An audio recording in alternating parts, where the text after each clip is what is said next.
Жүрегімнің егізі.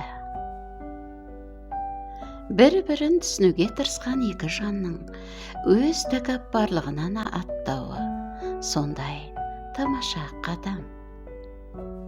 Себебі өмірде шын құрметке лайық жандар тым сирек жолығады. Көбіне немқұрайлы жүргіншілер бейқам қарап өтіп жатады. Не мүлде бөтен жандар. Олар ешқашан етене жақыныңа айналмас.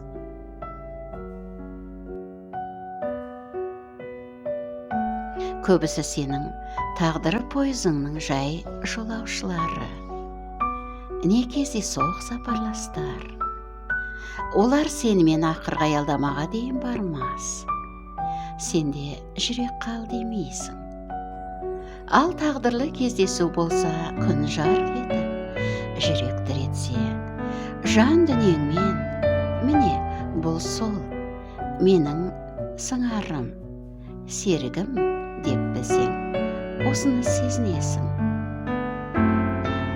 Онда тағдырың болар адам үшін күресіп көруге тиіссің.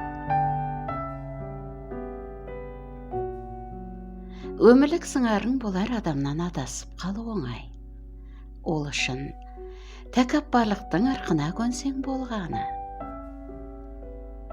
Тәкаппарлық тасытады, тынсыңды тарылтады, жүрегіңді тас қылады, ал махаббат бұған төзе алмас. Ол тәкаппарлықтың тас қамалына шағылып, жолынан қиыс кетіп сандалады. Сүйген адам бірде кешіріп, бірде кішірейіп, ал кейде көндігуі де жөн.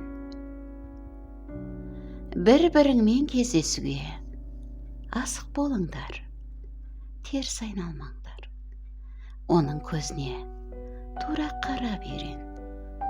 Екеуара әңгіме таусылмасын. Жүрегіңнің егізін кеудем соқ тәкаппарлыққа бола жоғалтып алма.